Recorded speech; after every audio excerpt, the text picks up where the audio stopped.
बिस्मिल्लाहिर्रहमानिर्रहीम। अस्सलाम वालेकुम दोस्तों, आया उस्ताद अब्दुल गफ़ार। तव्हां ॾिसी रहा मुझो यूट्यूब चैनल। दोस्तों एक नए वीडियो सां गॾु तव्हांजी ख़िदमत में। दोस्तों अॼु सबक़ 29 दर्जे चौथे मां, जंहिंजो उनवान आहे सुठो शहरी। पहिरें हिन सबक़ जूं लफ़्ज़ मानाऊं, पोइ सुवाल जवाब, उन खां बाद में ॿियूं जेके एक्सरसाइज़ूं आहिनि उन्हनि खे हल कंदासीं। तव्हां दोस्तनि खे गुज़ारिश आहे, जेकॾहिं चैनल ते नवां आहियो चैनल खे सब्सक्राइब, वीडियो खे लाइक शेयर ऐं पंहिंजी क़ीमती राय खां ज़रूरु आगाह कंदा। जीअं त दोस्तों ही सबक़ आख़िरी सबक़ आहे दर्जे चौथे जो, पोइ इंशाअल्लाह असां क्लास 6 जा जेके आहिनि एक्सरसाइज़ उन्हनि खे हल कंदासीं। वधीक तव्हांजी राय जो इंतज़ारु हूंदो। हलूं था लफ़्ज़ माना ऐं सवाल जवाबनि जे तरफ़। जी दोस्तों, हाणे असां लफ़्ज़नि जूं मानाऊं लिखंदासीं। लफ़्ज़ आहे दाइमी, माना सदाई या हमेशा। लफ़्ज़ आहे इंतज़ाम, माना जोड़ जुक, ज़ाब्तो या बंदोबस्त। लफ़्ज़ आहे खुटको, माना उल्को या परेशानी। पोइ लफ़्ज़ आहे पतोड़ींदड़, माना सख़्त मेहनत कंदड़। लफ़्ज़ आहे घटिताई, माना कमी या खोट। मश्क अलिफ़, हेठि ॾिनल सवालनि जा जवाब ॾियो। सवाल नंबर पहिरियों, शहरी कंहिंखे चइबो आहे? जवाब, शहरी उन माण्हूअ खे चइबो आहे जेको कंहिं मुल्क जो दाइमी रहाकू हुजे, खेसि उन मुल्क जे रहंदड़ माण्हुनि जा हक़ ऐं के ज़िमेदारियूं बि हासिलु हुजनि। सवाल नंबर ॿियो, हिकु सुठो शहरी पंहिंजी ज़िमेदारी कीअं अदा करे? जवाब, हिकु सुठो शहरी पंहिंजी ज़िमेदारी हिन तरह अदा करे जो पंहिंजे मुल्क सां वफ़ादार रहे, उन जी तरक़ी लाइ कोशिश करे, कमकार में सचाई ऐं ईमानदारी ॾेखारे, सभिनी इंतज़ाम संभालींदड़ इदारनि जे माण्हुनि जी मदद करे। सवाल नंबर टियों, हिकु सुठो शहरी माण्हुनि में तइलीमी जागृता कीअं आणे थो? जवाब, हिकु सुठो शहरी माण्हुनि में तइलीमी जागृता हिन तरह आणे थो जो हू पंहिंजे पाड़े शहर या ॻोठ वारनि अणपढ़ियल माण्हुनि खे लिखणु पढ़णु सेखारे, स्कूल खोले ऐं लाइब्रेरियूं क़ाइमु करे त जीअं शहरियुनि जो वक़्तु अजायो न वञे। सवाल नंबर चोथों, आलमी शहरीअ जूं कहिड़ियूं कहिड़ियूं ख़ासियतूं आहिनि? जवाब, हिकु आलमी शहरीअ जूं ही ख़ासियतूं आहिनि त हू ॿियनि जो ॾुखु सम्झे थो ऐं हू ॿियनि जो मददगार थिए थो। ॻाल्हाइण वक़्तु लफ़्ज़नि जी मुनासिब चूंड करे थो। हेठि ॾिनल लफ़्ज़नि जी माना लिखो ऐं उहे जुमलनि में कतब आणियो। लफ़्ज़ आहिनि दाइमी, पतोड़ींदड़, इंतज़ाम, घटिताई। जी दोस्तों, हाणे असां लफ़्ज़नि जूं मानाऊं ऐं इन्हनि खे जुमलनि में इस्तेमालु करण जो तरीक़ो सिखंदासीं। लफ़्ज़ आहे दाइमी, माना सदाई। जुमिलो लिखंदासीं, मुल्क जे दाइमी रहाकू खे शहरी चइबो आहे। लफ़्ज़ आहे पतोड़ींदड़, माना सख़्त मेहनत कंदड़। जुमिलो लिखंदासीं, मुल्क जो हर शहरी मुल्क जी तरक़ी लाइ पाण पतोड़ींदड़ आहे।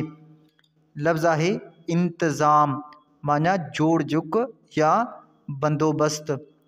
जुमिलो लिखंदासीं, स्कूल जो इंतज़ाम हेड मास्तर साहिबु हलाईंदो आहे। लफ़्ज़ आहे घटिताई, माना कमी। जुमिलो लिखंदासीं, पाणी न हुजण सबबि ज़रई उपत में घटिताई अची वई। जीम, हेठि ॾिनल इबारत पढ़ी सवालनि जा जवाब ॾियो। जी दोस्तों, हाणे इबारत पढ़ंदासीं। हर मुहिबे वतन फ़र्द जी ज़िम्मेदारी इहा हूंदी आहे त हू पंहिंजे शहरनि जे उन्हनि इलाइक़नि में तइलीम जी मुहिम हलाए जिते तइलीम मुकमल तौर ते तबाह थी चुकी हुजे। माण्हुनि खे सुठी तइलीम ॾियण लाइ उतां जे स्कूलनि खे सभ खां पहिरियां फ़ाल कराइण जी कोशिश करे।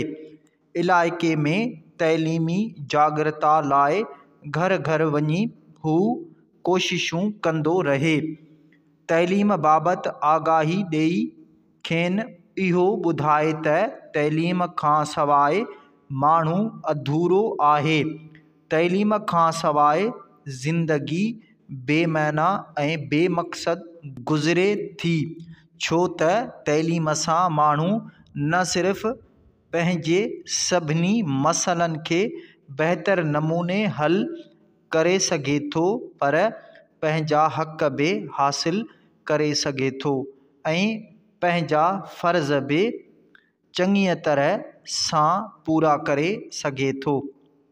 जी दोस्तों हाणे सवाल आहिनि। सवाल नंबर पहिरियों, पढ़ियल लिखियल फ़र्द जी कहिड़ी ज़िम्मेदारी आहे?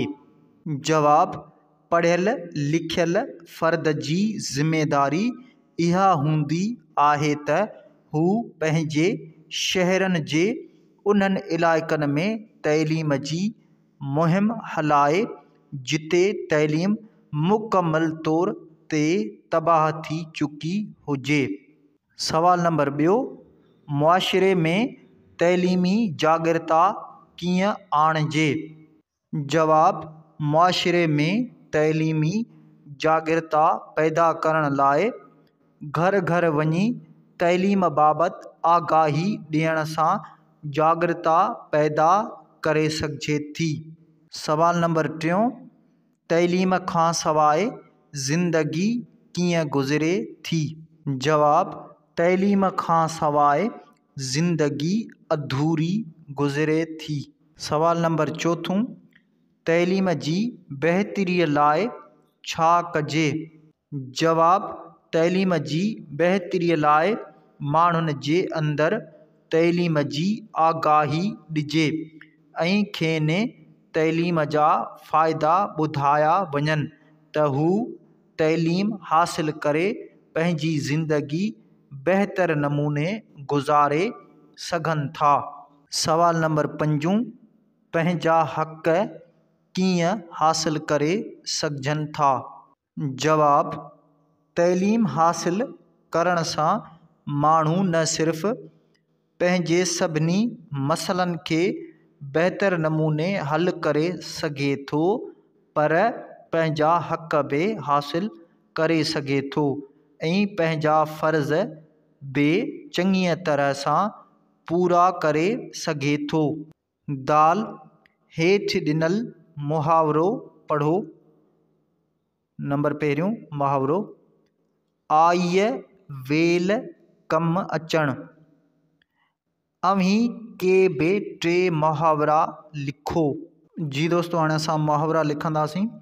मुहावरो पहिरियों, सवड़ आहिर पेर डिघेरण। मुहावरो नंबर ॿियो, ॿत 12। मुहावरो नंबर टियों, जेको ॾाढो सोई गाबो। हे हेठि हर्फ़ जर, हर्फ़ जुमिले ऐं हर्फ़ निदा जा लफ़्ज़ ॾिनल आहिनि। मिसाल, नंबर पहिरियों हर्फ़ जर, मेज़ ते किताब रख। मथे जुमिले में ते लफ़्ज़ हर्फ़ जर आहे। जुमिलो ॿियो हर्फ़ जुमिलो, ख़लील ऐं मजीद पाण में भाउर आहिनि। मथे जुमिले में ऐं लफ़्ज़ हर्फ़ जुमिलो आहे। जुमिलो नंबर टियों हर्फ़ निदा, वाह तूं पहिरियों नंबर आयो आहीं। मथे जुमिले में वाह लफ़्ज़ हर्फ़ निदा आहे। अव्हीं हर्फ़ जर, हर्फ़ जुमिलो ऐं हर्फ़ निदा जा के ॿिया लफ़्ज़ लिखो ऐं उहे जुमलनि में कमु आणियो। जी दोस्तों, हाणे असां जुमला लिखंदासीं। जुमिलो नंबर पहिरियों, उस्ताद कुर्सीअ ते वेठो आहे। ते यानी हर्फ़ जर आहे। जुमिलो ॿियो, मुनीर ऐं ज़ुबैर पाण में भाउर आहिनि। ऐं हर्फ़ जुमिलो। जुमिलो टियों, शाबाश, अहिड़े नमूने सदाईं महिनत कंदा रहो। शाबाश हर्फ़ निदा आहे।